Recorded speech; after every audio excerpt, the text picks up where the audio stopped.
사랑하는 한인연합교회 교우 여러분, 오늘은 1월 마지막 날 31일이며 주연절 후 네 번째 주일입니다.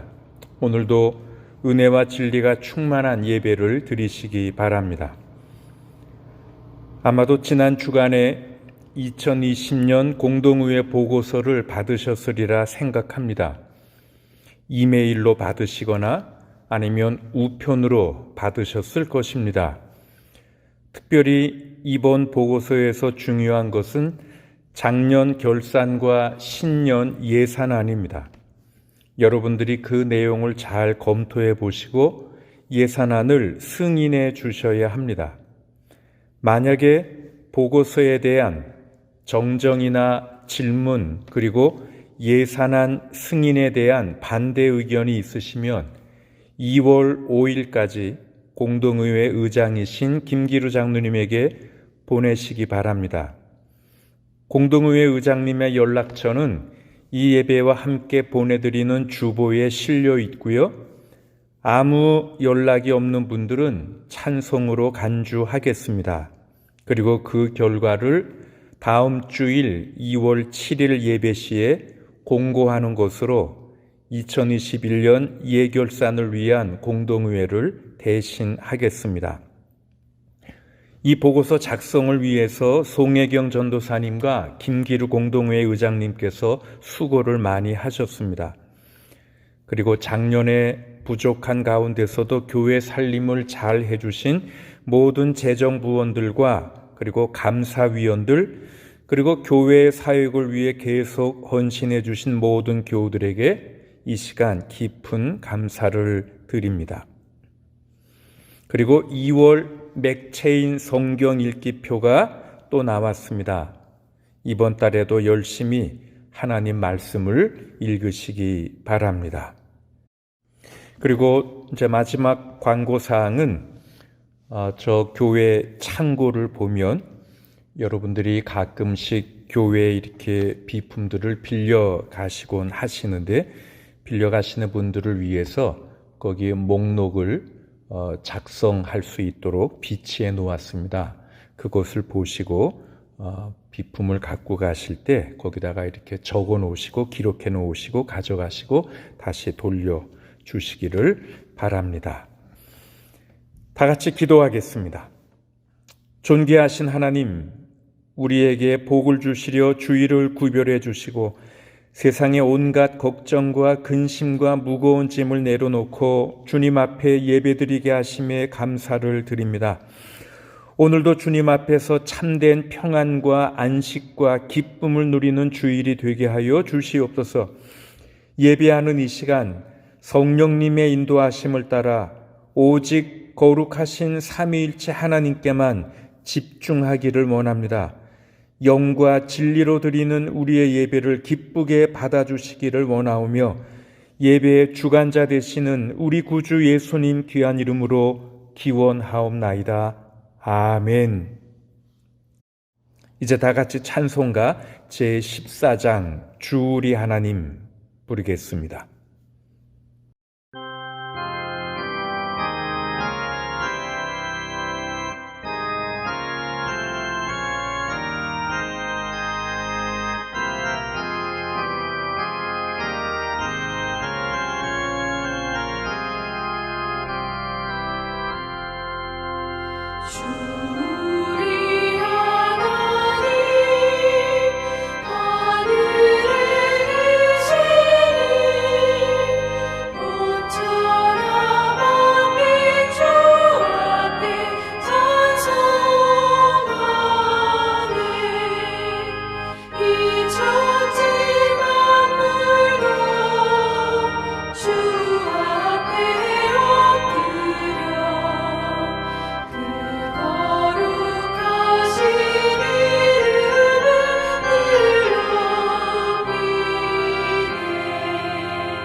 주와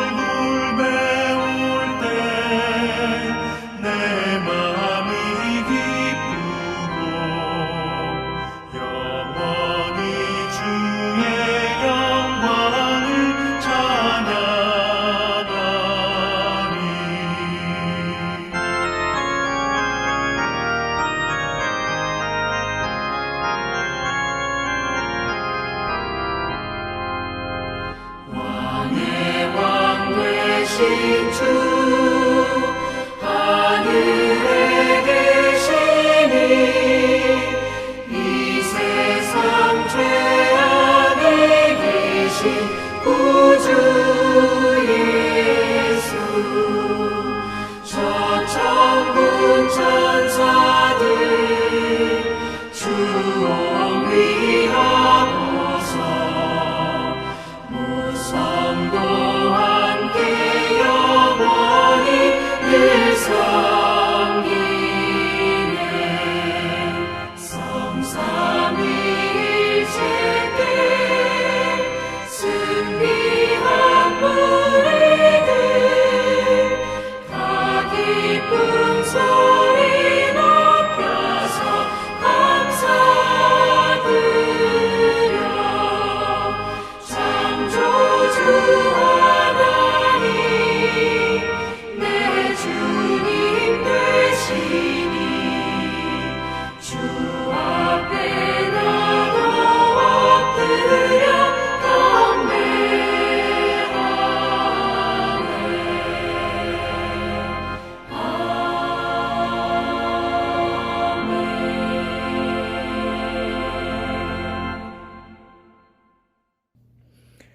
오늘 성경 말씀은 마가복음 1장 21절에서 28절 말씀입니다.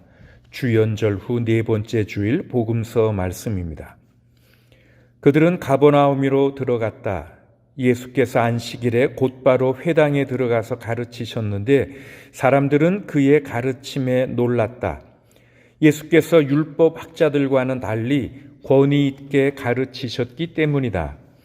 그때 회당에 악한 귀신 들린 사람이 하나 있었는데 그가 큰 소리로 이렇게 말하였다. 나사렛 사람 예수님, 왜 우리를 간섭하려 하십니까? 우리를 없애려고 오셨습니까? 나는 당신이 누구인지 압니다. 하나님께서 보내신 거룩한 분입니다. 예수께서 그를 꾸짖어 말씀하셨다. 입을 다물고 이 사람에게서 나가라. 그러자 악한 귀신은 그에게 경련을 일으켜 놓고서 큰 소리를 지르며 떠나갔다. 사람들이 모두 놀라서 이게 어찌 된 일이냐? 권위 있는 새로운 가르침이다. 그가 악한 귀신들에게 명하시니 그들도 복종하는구나 하면서 서로 물었다. 그리하여 예수의 소문이 곧 갈릴리 주위의 온 지역에 두루 퍼졌다. 이것은 하나님 말씀입니다. 아멘. 옛날에 캐나다 정부에서 파견한 어떤 측량사가 한 농장에 찾아와서 농장 부지를 측량하게 해달라고 요청했습니다. 그런데 농부는 그 요청을 거절했습니다. 왜냐하면 그 측량이 자신의 땅으로 고속도로를 건설하려는 정부의 첫 단계라고 우려했기 때문이었습니다. 그래서 정부 측량사에게 이렇게 말합니다. 나는 당신에게 내 농장에 들어와서 땅을 측량하는 것을 허락하지 않겠습니다. 그러자 측량사는 그가 측량을 수행할 수 있도록 허가한 정부의 공식 문서를 농부에게 제시했습니다. 그리고는 당당하게 이렇게 말합니다. I have the authority. 나에게는 이 나라에 어디든 들어가서 필요한 측량을 할 수 있는 권한이 authority가 있습니다. 농부는 정부가 측량사에게 부여한 그 authority 앞에 어쩔 수 없이 농장의 앞문을 열어서 그 측량사가 농장 안으로 들어올 수 있도록 했습니다.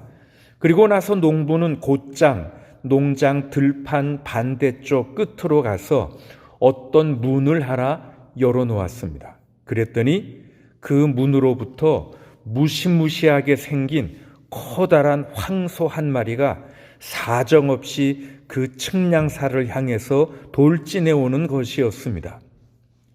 측량사는 커다란 황소 한 마리가 잔뜩 성이 난 채로 자신에게로 막 달려오자 혼비백산해서 측량 장비를 내팽개치고 걸음아 날 살려라 도망치기 시작했습니다. 그때 저 뒤에서 그 농부의 의기양양한 외침이 들렸습니다.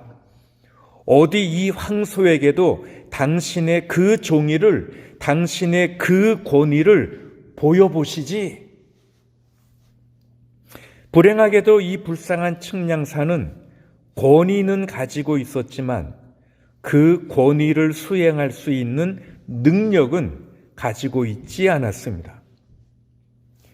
권위, 우리가 보통 영어로 authority라고 하는 이 authority라는 단어의 그리스어는 엑수시아라는 말이고요.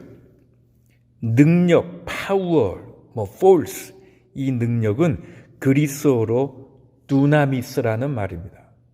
이 두나미스에서 영어의 다이나마이트라는 단어가 나왔죠. 이 맹렬한 황소에게 쫓겨난 이 가련한 측량사의 예에서 보듯이 권위와 능력은 서로 다른 개념입니다. 자, 오늘 복음서 본문을 보십시오. 예수님은 구원의 관점에서 우리들이 어디로 가야 하고 또 구원을 위해서 무엇을 해야 하는지를 우리들에게 상기시켜 주십니다. 예수님은 늘 권위를 가지고 말씀하실 뿐 아니라 우리들에게 힘을 실어 주십니다. 우리들을 능력 있게 하십니다. 그래서 그 말씀을 듣는 우리들이 그 말씀대로 살아갈 수 있도록 해 주십니다. 그래서 예수님의 가르침엔 엑수시아, 권위가 있었고요. 예수님의 가르침에는 두나미스, 힘이, 능력이 있었습니다. 자, 오늘 본문 21절을 보십시오. 그들은 가버나움으로 들어갔다. 예수께서 안식일에 곧바로 회당에 들어가서 가르치셨는데 사람들은 그의 가르침에 놀랐다. 예수께서 율법 학자들과는 달리 권위 있게 가르치셨기 때문이다. 여기 권위 있게 예수님이 어서리티를 갖고 계셨다라는 말입니다. 자, 예수님께서 안식일에 가버나움 회당에 들어가서 가르치셨지요. 그런데 사람들이 그 가르침에 깜짝 놀랐다는 것입니다. 여기 놀랐다라는 말은 바크로를 의미하는 에크라는 말하고요. 때린다를 의미하는 플레소라는 말을 합성한 말입니다. 그래서 여기 놀랐다라는 말의 의미는 강한 충격을 받아서 마치 머리에 강한 때림을 받은 것처럼 정신이 멍했다, 아니면 넋을 잃고 있었다, 그런 뜻입니다. 그러므로 이 말은, 이 놀랐다라는 말은 예수님의 교훈을 들은 청중들의 반응이 커다란 충격과 놀라움으로 가득 찼다는 그런 말이죠. 그런데 그들이 이런 반응을 보인 이유는 예수님의 가르침이 당시 율법학자들과 같지 않고 권위 있게, 엑수시아 있게 가르치셨기 때문이었습니다. 당시 율법학자들은 그들의 스승들의 권위에 입각해서 가르쳤습니다. 나는 누구누구 밑에서 배웠다, 그러면서 그 스승의 권위를 힘입어서 가르친 거예요. 그래서 그들은 스승들의 교훈을 인용하는 정도에 그쳤습니다. 그들의 가르침은 그냥 스승들의 교훈과 결론들을 반복할 따름이었습니다. 그런데 예수님의 가르침은 그것과 달랐습니다.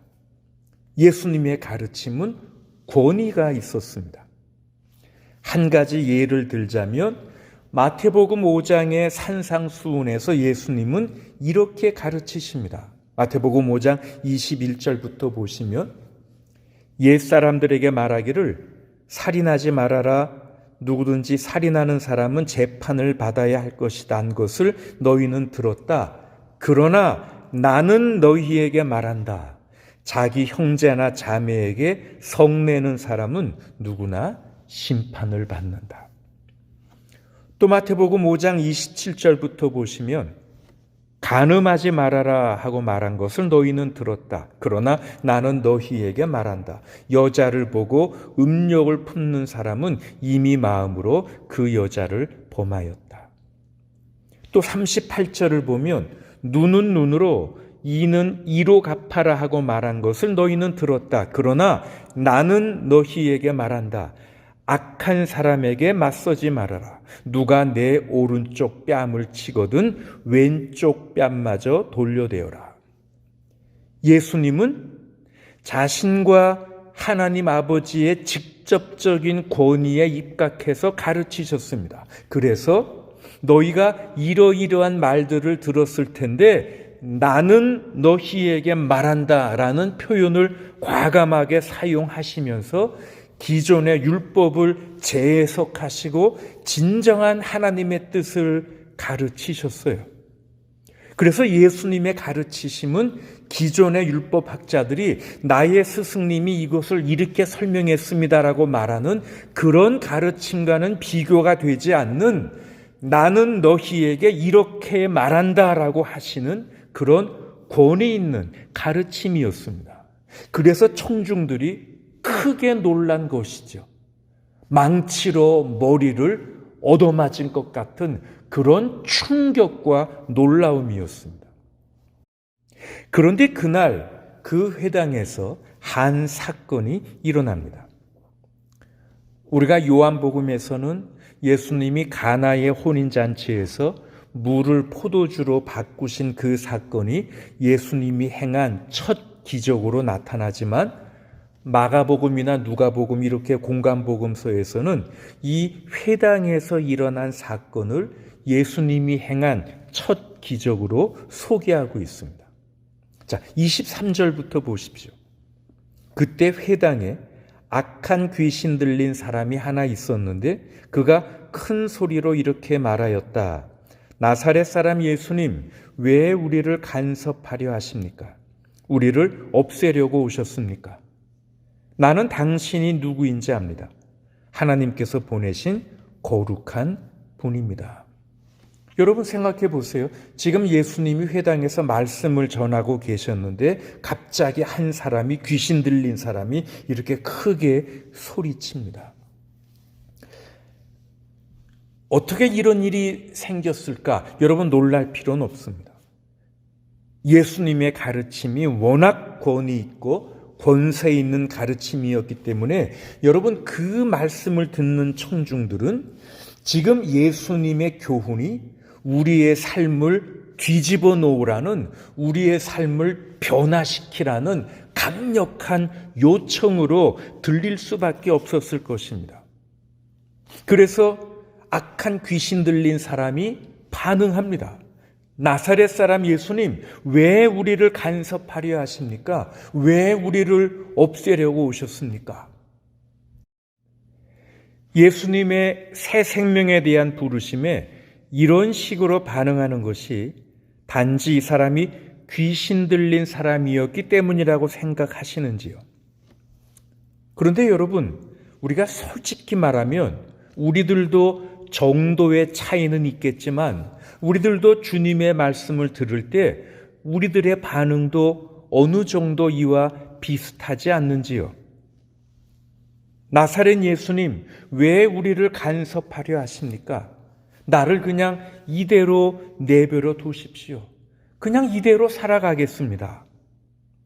이 귀신 들린 사람의 외침이 그냥 미친 자의 헛소리라고 일축하고 싶은 생각이 들지도 모르겠습니다. 그러나 여러분 사실 오늘 이 사람은 아주 중요한 요점을 정확히 집어낸 것입니다. 그 사람은 주님의 말씀에 커다란 충격을 받았습니다. 그는 삶에 대한 자신의 태도와 접근 방식이 문제시되고 있다는 것을 깨달았습니다. 그는 예수님이 정말로 그의 옛 방식을 무너뜨리라고 외치고 계시다는 것을 깨달았습니다. 사실 이것이 예수님의 권위 있는 가르침이 아니겠는지요? 예수님의 가르침의 내용은 우리들이 지금까지 살아왔던 삶의 방식을 완전히 뒤엎으라는 것 아니겠습니까? 몇 년 전에 미국의 한 작은 시골 지역 목사님의 이야기를 들은 적이 있었습니다. 그 목사님이 목회하는 교회에는 오직 3명의 교인들만 있었습니다. 그런데 2명의 교인들이 나이 들어 세상을 떠났습니다. 그리고 남아있는 그 1명의 교인은 타 지역으로 이사했습니다. 이제 교인은 하나도 안 남았고요. 교회당은 텅 비었습니다. 그런데도 이 목사님은 그 후 2년 동안 매 주일 텅 빈 교회당 안에서 설교하고 있다는 그런 이야기였습니다. 목사님은 매 주일이 되면 강대상 앞으로 올라가서 아무도 앉지 않는 좌석을 바라보면서 자신이 이해한 성경대로 예수 그리스도의 메시지를 전했습니다. 그리고 이 기간 중에 이웃의 일부가 소음에 대해서 불평을 제기해서 부득이 교회의 사운드 시스템을 꺼놓아야 하기도 했습니다. 그런데 한 번은 목사님이 이런 질문을 받았답니다. 매 주일에 빈 자리를 앞에 놓고 설교하는 것이 조금 바보 같다고 느껴지지 않습니까? 그런 질문이었습니다. 그런데 이 목사님이 이렇게 대답을 합니다. 아니요, 저는 결코 바보 같다고 생각하지 않습니다. 저는 그냥 단지 매 주일마다 누군가가 이 자리에 들어와서 말씀을 듣기를 기다리면서 설교하는 것뿐입니다. 그런데 여러분, 이것은 매주일 모든 설교자들이 직면하는 동일한 문제입니다. 정말 매주 선포되는 하나님의 말씀이 나의 삶을 뒤집어 놓으라는 요청이라는 것을 깨닫는 사람이 있는 것인지요? 아니면 그냥 빈 좌석을 놓고 설교하는 것인지요? 매주 선포되는 하나님의 음성에 너무 놀라서 나는 주님이 하나님의 거룩한 분이라는 사실을 압니다. 예수님이 나의 주님과 구세주이십니다. 라고 부르짖는 사람이 정말 있는 것인지요? 아니면 그냥 텅 빈 좌석을 놓고 설교하는 것인지요? 이게 모든 설교자들의 고민이고 문제입니다. 오늘 본문 바로 앞에 보시면 예수님이 그분의 첫 제자들을 모집하십니다. 그래서 16절부터 보시면 예수님께서 시몬과 동생 안드레를 부르시고요. 그리고 뒤에 보시면 세베대의 아들 야고보와 그의 동생 요한을 제자로 부르십니다. 그래서 베드로, 안드레, 요한, 야고보 이 4명의 제자들을 첫 제자들로 부르세요. 그리고 그들을 부르신 직후에 오늘 본문의 사건이 발생합니다. 그리고 앞으로 계속되는 주의 교훈들을 통해서 예수님은 그분의 제자들 앞에 그들이 전에는 경험하지 못했던 하나님의 임재를 경험할 수 있는 놀라운 새로운 삶을 제자들 앞에 두셨습니다. 예수님은 그분의 첫 번째 제자들에게 그들이 전에는 경험하지 못했던 삶의 충만함을 경험하게 될 것이라고 약속하셨습니다. 예수님은 그분의 제자들이 하나님의 창조세계, 즉 이 세상과 하나님의 백성에 대한 깊은 감성을 키울 수 있는 기회들을 제자들에게 제공하셨습니다. 예수님은 그분의 제자들이 하나님과의 관계 그리고 다른 사람들과의 관계에서 경험했던 그 어떤 것들보다 그들을 더 감동시키는 사랑의 참된 의미를 알 수 있도록 그들에게 가르쳐 주셨습니다. 예수님은 그분의 제자들이 그들 자신의 가치를 더 풍부하고 완전히 이해하도록 그렇게 하셨습니다. 예수님은 그분의 제자들이 미래에 가능하리라고는 꿈에도 생각하지 못했던 그런 희망들을 제자들에게 안겨주셨습니다. 그러나 또한 예수님께서는 그들을 계속 경계하시고 그들에게 시험과 고통도 따를 것임을 말씀하시기도 하셨습니다. 예수님은 제자들에게 주님을 따르는 사람들, 주님의 추종자가 된다는 것이 무엇을 의미하는 것인지를 알려주셨습니다. 예수님은 제자들에게 그들의 삶을 완전히 새롭게 뒤집어야 한다는 것을 알려주셨습니다. 예수님은 제자들이 그분과 더 밀접하게 될 때 그들이 더욱 온전하고 깊고 민감한 사랑의 사람들이 될 것이라고 그들에게 교훈하셨습니다. 예수님은 제자들에게 그들이 다른 사람들의 필요를 점점 더 많이 인식하게 될 것이라고 이해시켰습니다. 예수님은 제자들에게 타인을 위해 사는 사람들에게는 고통과 거절과 방해와 고난이 따를 것이라고 그런 분명한 복음의 진리를 알려주셨습니다. 이렇게 예수님은 제자들 앞에서 많은 사실들을 다 알려주시고 제시하셨지만 제자들은 처음에는 그것들을 다 이해하지 못했습니다. 그리고 하나님의 말씀이 제자들을 정말로 깊은 차원에서 납득시키기 전에 하나님의 아들은요, 문자 그대로 죽으시고 다시 살아나셔야 했습니다. 예수님께서 십자가에서 돌아가셨을 때 모든 것은 사라지고 오직 쓴 열매만 남는 것처럼 보였지요. 그것은 주님의 이 첫 번 제자들에게도 마찬가지였습니다.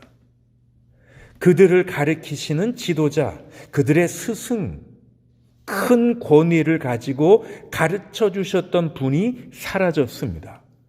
그러나 하나님께서 예수 그리스도를 부활시키셨습니다. 하나님의 부활의 힘이 그들의 삶에 개입해 들어왔습니다. 그래서 제자들의 절망 깊은 곳으로부터 새로운 기독교 공동체가 나타나기 시작했지요. 그리고 지금 저와 여러분, 우리들이 그 같은 공동체의 구성원들입니다. 그리고 지금 우리들 가운데 예수 그리스도가 계시는데 예수님이 처음 제자들 앞에서 하신 것과 같은 약속과 복음의 진리를 우리 앞에 두고 계십니다. 그런데 우리의 문제는 이것입니다.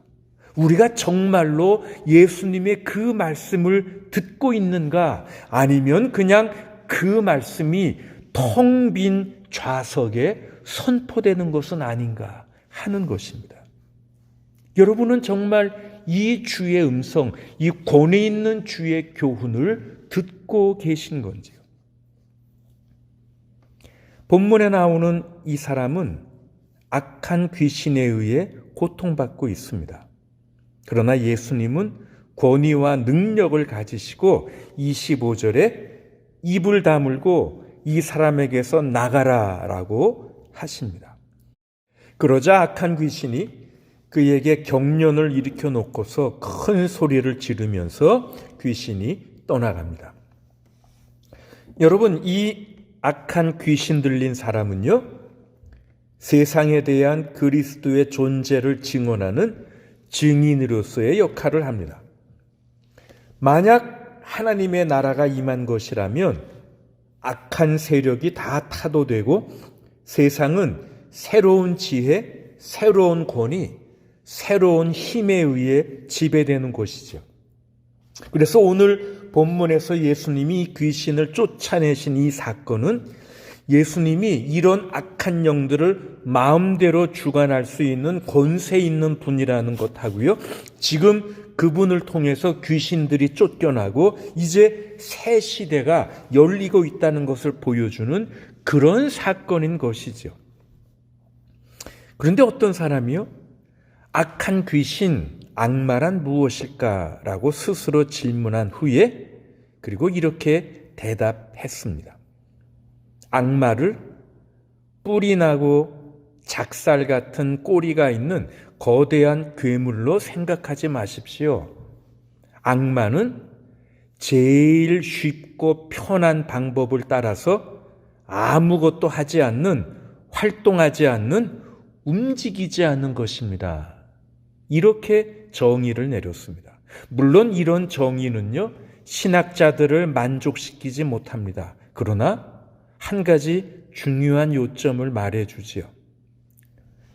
즉 예수님께서 예수님이 보여주신 삶의 모본을 따라서 우리들의 삶을 뒤집어라, 우리들의 삶을 새롭게 살아가라, 그렇게 요청하실 때 우리들이 그냥 제일 편한 방법을 따라서 응답한다면 우리들은 바로 악마의 편에 서게 되는 것이라는 사실입니다.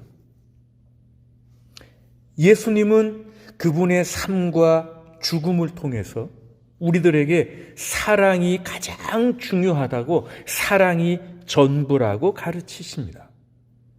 마가복음 12장을 보시면요, 첫째는 이것이다. 내 마음을 다하고 내 목숨을 다하고 내 뜻을 다하고 내 힘을 다하여 너희 하나님이신 주님을 사랑하여라. 둘째는 이것이다. 내 이웃을 내 몸같이 사랑하여라. 이 계명보다 더 큰 계명은 없다.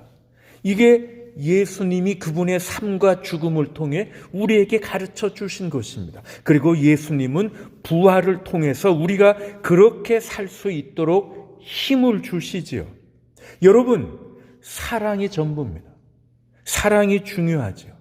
이게 예수님의 교훈입니다. 그런데 예수님은 우리를 흔들어 깨우시고 놀라게 하시고 우리의 삶을 완전히 엎어지게 하시는 그런 권위와 능력으로 이 진리를 가르치셨습니다. 그런데 여러분은 진정으로 듣고 계신 건지요? 정말 예수님의 권위 있는 이 가르침에 귀 기울이고 계신 건지요? 찬송가 198장 부르겠습니다.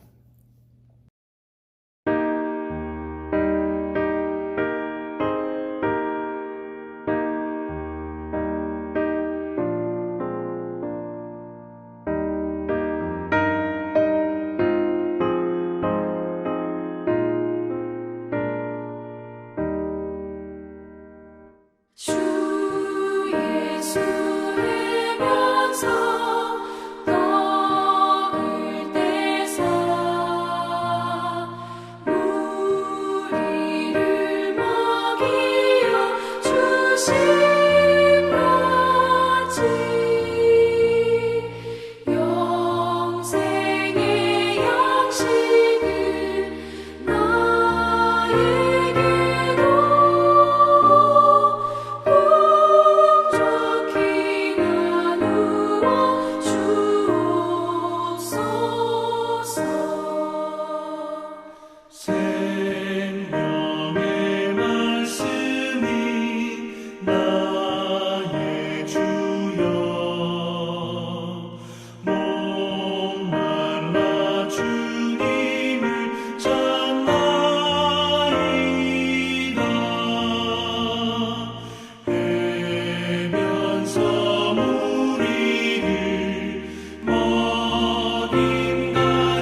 말씀 되시는 사랑의 주님, 오늘도 주님의 음성을 들려주심에 감사합니다.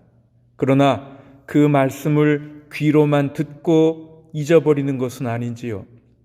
주님의 그 귀한 말씀을, 그 권세 있는 그 말씀을 마음으로도 듣게 하여 주시옵소서.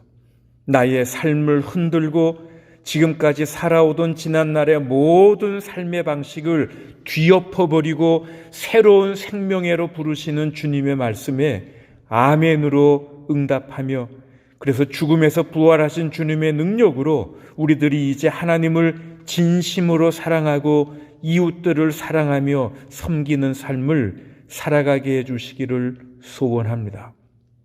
새해에 한 달이 지나갑니다.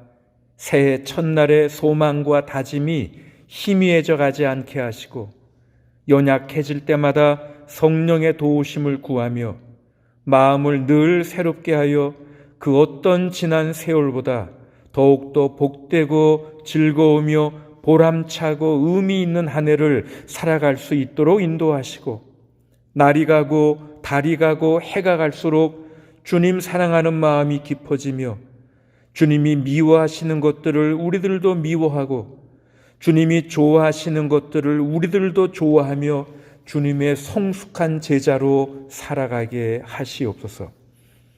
코로나 바이러스로 인해 전 세계가 점점 더 두려움에 휩싸이며 나라와 나라들이 서로 고립되고 삶의 기반들이 무너지고 있습니다.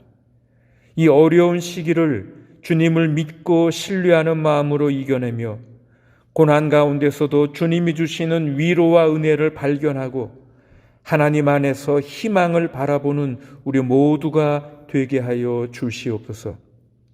고통 속에 부르짖는 호소와 간구를 들으사 응답하여 주시옵고, 연로한 어른들로부터 주일학교 어린이들과 갓난아이들 모두를 안전하게 지켜주시며 가정을 돌아보사 모든 피로들을 채우시고 시험든 가정과 심령들 위해 하늘의 지혜와 평안을 허락하여 주시옵소서. 이제는 우리 주 예수 그리스도의 은혜와 아버지 하나님의 크신 사랑과 성령 하나님의 사귐과 인도하심과 치유하심이 주님의 말씀을 진심으로 들으며 그 말씀의 요청대로 응답하려는 모든 교우들 위해, 그 가정과 생업과 자녀들 위해 이제부터 영원토록 함께 하시기를 간절히 축원하옵나이다. 아멘.